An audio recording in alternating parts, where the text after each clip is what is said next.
ውድ አድማጮቻችን የእንቅልፍ ልምድ ታሪክ አድማጮቻችን እንኳን ደህና መጣችሁ። ዛሬ ወደ ሰሜን ኢትዮጵያ ከፍታማ ተራሮች ወደ አንድ ምስጢራዊና ጥንታዊ ስፍራ እንጓዛለን። ይህ ስፍራ በምድር ላይ ሌላ ምሳሌ የሌላቸውን ድንቅ ስራዎችን የያዘ ነው። በዚያች ምድር የሰው ልጅ እጅ በድንጋይ ላይ ያሳየውን ታላቅ ጥበብ እናያለን። ይህ ጥበብ የዘመናትን አቧራ ተቋቁሞ ዛሬም ድረስ በሙሉ ስሟ ላሊበላ ይባላል። በዓለማችን እጅግ አስደናቂ ከሆኑ ስፍራዎች አንዷ ናት። የላሊበላን ስም ስንሰማ አእምሮአችን ወዲያውኑ ወደ ታላላቅ ከአንድ ድንጋይ ተፈልፍለው የወጡ አብያተ ክርስቲያናት ይነጉዳል። ብዙዎቻችሁ ምናልባት አስባችሁ ይሆናል፣ እነዚህ ታላላቅ አብያተ ክርስቲያናት ሙሉ በሙሉ ከአንድ ትልቅ ድንጋይ ተፈልፍለው የወጡት እንዴት ሊሆን ቻለ? ይህ ጥያቄ ለብዙ መቶ ዘመናት የዘለቀ ምስጢር ሆኖ ኖሯል። በላሊበላ ንጋት ሲቀድ የፀሐይ ጨረሮች የድንጋይ ግድግዳዎችን ሲያሞቁ ወይም ምሽት ላይ ከዋክብት የጥንት ምስጢራትን ሲሹክሹኩ እያንዳንዱ ድንጋይ የዘመናትን ታሪክ የሚያወራ ይመስላል። ወደ ውስጥ ሲገቡ ደግሞ ዓለም ሁሉ ጸጥ ረጭ ይላል። ከውጭ ባለው የዓለም ግርግር እና በውስጥ ባለው መንፈሳዊ ሰላም መካከል ያለው ልዩነት አስደንቂ ነው። የእነዚህ ውቅር አብያተ ክርስቲያናት ታሪክ ለብዙ መቶ ዘመናት የዘለቀ ጥያቄና ክርክር አስነስቷል። እንዴት ነው የዛሬ 800 ዓመታት በፊት ያለ ዘመናዊ መሳሪያዎች፣ ያለ ታላላቅ ምህንድስና ዕውቀት ግዙፍ ድንጋዮች ተቆፍረው ተቀርጸው ወደ ምድር ውስጥ ዘልቀው የገቡ ቤተክርስቲያናት ሊሆኑ የቻሉ? ይህ አስገራሚ ሥራ የሰው ልጅ እምነት፣ ጽናትና ጥበብ ጥግ ነው። የጥንት ኢትዮጵያውያን ቅድመ አያቶቻችን እጅግ የላቀ መንፈሳዊ እና ስነ-ሕንፃዊ ብቃትን ያሳዩበት ማሳያ ነው። ዛሬ እኛም ይህንን ጥያቄ ይዘን የላሊበላን ምስጢር ለመፈተሽ እንጓዛለን። ከአንድ ትልቅ ድንጋይ ተፈልፍለው የወጡት እነዚህ አብያተ ክርስቲያናት በምን አይነት ጥበብ፣ በምን አይነት ጥረት እና በእምነት ኃይል እንደተገነቡ አብረን እንቃኛለን። በላሊበላ ድንጋይ ተፈልፍለው የተሰሩትን አብያተ ክርስቲያናት ስንመለከት ብዙዎቻችን እንዴት እንዲህ አይነት ታላቅ ሥራ ሊሰራ ቻለ ብለን እንገረማለን። ይህንን አስደናቂ ታሪክ ለመረዳት ግን ወደ ትውፊቱ ምንጭ ወደ ንጉሥ ላሊበላ ልብና ራዕይ መመለስ ይኖርብናል። ንጉሥ ላሊበላ የ12ኛው ክፍለ ዘመን ታላቅ የኢትዮጵያ ንጉሥ ነበሩ። በዘመናቸው ቅድስት ምድር ኢየሩሳሌም ለክርስቲያኖች ተደራሽነቱ አስቸጋሪ በሆነበት ወቅት ንጉሥ በልባቸው ውስጥ አንድ ታላቅ ራዕይ አዩ። ኢትዮጵያ ውስጥ የራሳቸውን አዲስ ኢየሩሳሌም የመፍጠር ሕልም ነበራቸው። ይህች ከተማ የቅድስት ኢየሩሳሌምን መንፈሳዊ ትርጉም እና ስነ-ሕንፃ በአፍሪካ ምድር ላይ የሚያንጸባርቅ ቅዱስ ስፍራ ትሆን ዘንድ ተመኘ። ራዕያቸው ቀላል አልነበረም፣ ከባድ የማይታመን መስሎ የሚታይ ነበር። ነገር ግን ከንጉሥ ልብ የመነጨው መንፈሳዊ ፍቅር እና ጥልቅ እምነት ማንኛውንም መሰናክል ለመሻገር የሚያስችል ኃይል ነበረው። በአፈ ታሪክ እንደሚነገረው ንጉሥ ላሊበላ ይህንን ታላቅ ሥራ እንዲጀምሩ መለኮታዊ መመሪያና መላእክታዊ እርዳታ እንደተሰጣቸው ይታመናል። እያንዳንዱ የአብያተ ክርስቲያናት ራዕይ እንደታዘዘ ነበር። ይህም ከሰው አቅም በላይ የሆነውን የላሊበላን ድንቅ ሥራ ምንጭ ያብራራል። ታዲያ ይህ ታላቅ ራዕይ እንዴት ወደ እውነት ሊለወጥ ቻለ? በቀጣይ የምናየው ይሆናል። ንጉሥ ላሊበላ ያንን መለኮታዊ ራዕይ ከተቀበለ በኋላ ታዲያ እነዚህን ድንቅ አብያተ ክርስቲያናት እንዴት ገነባ? ብዙዎች እንደሚያስቡት ከታች ወደ ላይ በጡብና በጭቃ የተገነቡ አይደሉም። ይልቁንም የላሊበላ አብያተ ክርስቲያናት ግንባታ ከዓለም ታላላቅ የምህንድስና ድንቆች አንዱ የሆነው ከላይ ወደ ታች በመፈልፈል የተከናወነ ልዩ ሂደት ነው። ይህ ማለት ግንበኞችና ቀራጎች ሕንፃዎቹን ከመሬት ላይ ከማቆም ይልቅ አንድ ሙሉ ዓለትን ከላይ ወደ ታች እያፈለፈሉ አውጥተዋል ማለት ነው። መጀመሪያ ሊገነባው የታሰበውን ቤተ ክርስቲያን ዙሪያ ያለውን ዓለት በሙሉ ለይተው በማጽዳት ይጀምራሉ። ከዚያም በቤተ ክርስቲያኑ ውጫዊ ቅርጽ ዙሪያ ጥልቅ ጉድጓድ በመቆፈር የሕንፃውን ውጫዊ ግድግዳዎችና ጣሪያ ከሆኗለበት። ከዚያ በኋላ ነው እንግዲህ የውጭ ግድግዳዎቹ፣ መስኮቶቹና በሮቹ ቅርጽ እየያዙ ወደ ታች የሚወርዱት። ይህ ከላይ ወደ ታች የመቆፈር ሂደት እየቀጠለ ሲሄድ ቤተ ክርስቲያኑ እንደ አንድ ግዙፍ ቅርጻቅርጽ ከዓለቱ ውስጥ እየተፈጠረ ይወጣል። አንዴ የቤተ ክርስቲያኑ ውጫዊ ክፍል ሙሉ በሙሉ ከዓለቱ ከተለየ በኋላ ደግሞ ሥራው ወደ ውስጠኛው ክፍል ይዘልቃል። በውስጥ በኩል የቤተ ክርስቲያን ክፍሎች በጥንቃቄና በታላቅ ብልሃት ከዓለቱ ይፈልፈላሉ። ይህ ሁሉ ግንባታ የተከናወነው ያለ ዘመናዊ መሳሪያ በሰው ኃይልና በቀላል የእጅ መሳሪያዎች ብቻ መሆኑ ደግሞ ሥራውን ይበልጥ አስደናቂ ያደርገዋል። የእነዚያ ጥንታዊ ግንበኞች ትዕግስት፣ ትጋት እና መንፈሳዊ ቁርጠኝነት ምን ያህል እንደነበር ያስገርማል። ከላይ ወደ ታች የመቆፈር ዘዴው ቤተ ክርስቲያናቱ ላት የቆሙ የዓለቱ አካል የሆኑ ከአንድ ዓለት የተፈለፈሉ የላሊበላን አብያተ ክርስቲያናት ታሪክ ስንቃኝ እንዴት ተገነቡ የሚለው ጥያቄ መልስ እጅግ አስደናቂ ነው። እያንዳንዱ የዓለት ቁራጭ፣ እያንዳንዱ የተቀረጸ መስመር የብዙ ሺህ ሰዎችን ላብና የእምነት ጥንካሬ ይዟል።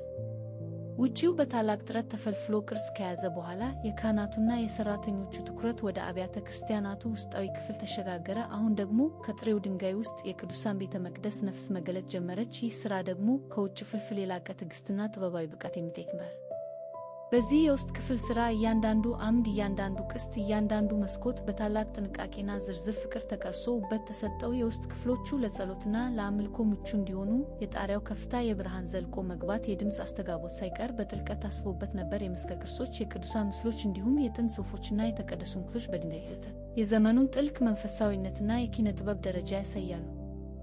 ይህ ሁሉ ሥራ የዘመናዊ መሳሪያዎች እገዛ ሳይኖር በሰው እጅ በብረት መጥረቢያና በመዶሻ ብቻ የተፈጸመ መሆኑ ያስደንቃል። እያንዳንዱ ድንጋይ በሺዎች በሚቆጠሩ የእጅ ሥራዎች ታሽቶ ተጠርቦ ተቀርጾ የመጨረሻውን ቅርጽ እስኪያገኝ ድረስ የሠራተኞቹ ትዕግሥትና እምነት የላቀ ነበር። ከድንጋይ ውስጥ ድንቅ ጥበብን ሲፈጥሩ በውስጣቸው ያለውን እምነትና የሚተላለፍ ዘላለማዊ ቅርስ ለመፍጠር ካላቸው ጽኑ ፍላጎት የመነጨ ነበር። ቅርስ ስሄብ ፊዮርም ትኩረት ፎከስ አቴንሽን ውስጣዊ ክፍል ኢንቴሪየር ፓርት ቅስት አርት አስተጋቦት ኤቸው ይህን የመሰለውን ታላቅ ሥራ የሰው ልጅ እንዴት ሊሠራ ቻለ? ይህ በብዙዎች ልብ ውስጥ የሚሰነቅ ጥያቄ ነው። ታዲያ እነዚህ አብያተ ክርስቲያናት የተገነቡት በምን አይነት መሳሪያ ነው? መልሱም ከሚገመተው በላይ ቀላል ነው ሊባል ይችላል። በዋናነት ጥቅም ላይ የዋሉት የብረት መጥረቢያዎች፣ መዶሻዎች፣ መሮዎች እና የድንጋይ መቅረጫዎች ናቸው። እነዚህ ቀላል የሚባሉ መሳሪያዎች በሺዎች የሚቆጠሩ ሠራተኞች እጅ ውስጥ ገብተው ድንጋዩን ቀስ በቀስ እየፈተፈቱ እያንዳንዱ ዝርዝር እየቀረጹ የማያቋርጥ አድርገዋል። ነገር ግን የመሳሪያዎቹ ቀላልነት የታላቁን ሥራ ክብደት አይቀንሰውም። ይልቁንም የሺዎች ሰዎች ትውልድ ተሻጋሪ ጉልበትና ቁርጠኝነት ነው። የዚህ ሁሉ ምስጢር እያንዳንዱ ቤተክርስቲያን የተሠራው የአንድ ሰው ወይም የአንድ ትውልድ ሥራ አይደለም። ይልቁንም ብዙ ትውልዶች ተቀባብለው ዕውቀታቸውንና ክህሎታቸውን አውርሰው እያንዳንዱን የድንጋይ ክፍል ሰውና እሱ ቦታ ቅጠዋት ሰማያት በጨለማ በዝናብና በብርድ እጅግ ታላቅ ጉልበትና ጥበብ ፈሰሰ። ይህ ያልተቆጠበ የሰው ልጅ ጥረት ለዚህ ታላቅ የኪነ ሕንፃ ሥራ መሠረት ሆኗል። ይህንን ሁሉ ስመለከት የሰው ልጅ ብቻውን ይህንን ሊሠራ ይችላል ወይ የሚል ጥያቄ በልባችን ይመጣል። እናም የአካባቢው ሰዎችና ጥንታዊ ታሪኮች የሚነግሩን መልስ አለ። እነሱም በቅዱስ ላሊበላ ዘመን መላእክት በሌሊት መጥተው በቀን የተሠራውን ሥራ እጥፍ ድርብ ያደርጉ ነበር ይላሉ። ይህ ታሪክ የዚህን ታላቅ ሥራ መደነቅና ቅድስና የበለጠ ያጎለዋል። የሰው ልጅ ጥረት ከመለኮታዊ የዓለምን ድንቅ ከሆኑ ስፍራዎች አንዱ ፈጥሯል የሚለው እምነት የላሊበላ ምስጢር የበለጠ ውብ ያደርገዋል። ስለዚህ የላሊበላ አብያተ ክርስቲያናት እንዴት ተሠሩ ለሚለው ጥያቄ መልሱ በዋናነት ቀላል በሚባሉ መሳሪያዎች በሺዎች በሚቆጠሩ ሰዎች ትውልድ ተሻጋሪ ጉልበትና ጥበብ እንዲሁም በመላእክት እርዳታ ነው የሚለው። እንግዲህ የመሳሪያዎቹ ውስብስብነት፣ የሰውን ኃይል፣ ትጋትና የእግዚአብሔርን ረድኤት የሚገልጹትን ታሪኮች ሁሉ ሰምተናል። ታዲያ እነዚህ ድንቅ አብያተ ክርስቲያናት በእርግጥ እንዴት ተገነቡ የሚለው ጥያቄ በልባችን ሳይወጣ ይቀራል። መልሱ ደግሞ በድንጋይና በመሳሪያ ብቻ ሳይሆን ከዚያ በላይ በሆነ ከሰው አቅም በላይ በሆነ መንፈሳዊ ኃይል ነው። የላሊበላ አብያተ ክርስቲያናት የንጉሥ ላሊበላን ጥልቅ ራዕይ፣ የሰው ልጅን የማይገታ ብልሃትና የማይናወጥ እምነት የሚያሳይ ዘላለማዊ ምስክር ሆነው ቆመዋል። እነዚህ ሕንፃዎች ከቀላል ዓለቶች የተቀረጹ ቤተ መቅደሶች ብቻ አይደሉም። እነሱ የዘመናት ታሪክ፣ የጸሎት ድምጾችና የአንድ ሕዝብ መንፈሳዊ ጉዞ ሕያው ታሪክ ናቸው። እያንዳንዱ ግድግዳ፣ እያንዳንዱ አምድ ጥልቀት እና የሰውን ልጅ የመፍጠር ችሎታ ይናገራል። በሺህ ዓመታት የቆየው የድንጋይ ወለል ላይ ስትረግጡ የብዙ ትውልዶችን የእግር ዱካ፣ የብዙ ሰዎችን የልብ ትርታ ይሰማቸዋል። የቅድስናው መንፈስ በዙሪያቸው ይንሳፈፋል። እነዚህን አብያተ ክርስቲያናት በመካከላቸው ቆሞ ሲያያቸው የቀዝቃዛው ድንጋይ ልስላሴ፣ የብዙ መቶ ዓመታት አምልኮና ተመስጦ ምስጢርን ያካፍልዎታል። የፀሐይ ብርሃን በጠባቡ መስኮቶች አልፎ በቅዱሱ ስፍራ ሲያርፍ የዘመናትን ድንበር ተሻግሮ ከጥንት የነበሩ የእምነት አባቶች ጋር ያለፍታል። በውስጣቸው ያለው ጸጥታ የውጭውን ዓለም ገዝተው ወደ ልጅ በፈጣሪው ላይ የነበረው እምነት ምን ያህል ታላቅና ተራራን የመፍለጥ ኃይል እንደነበረው ያሳያል።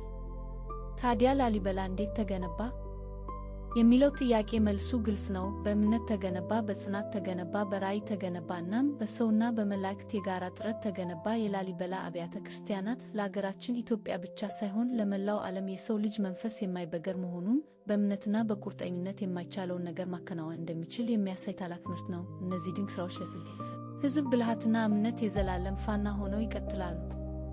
ይህ ታሪክ ሰላምን ያምጣለው። መልካም ምሽት። የኢትዮጵያን ታሪክና ባህል የሚተርኩ እንደነዚህ ያሉ ውብ ታሪኮችን መቀበል ከፈለጉ እባክዎን ሰብስክራይብ በማድረግ የቻናላችን ቤተሰብ ይሁኑ።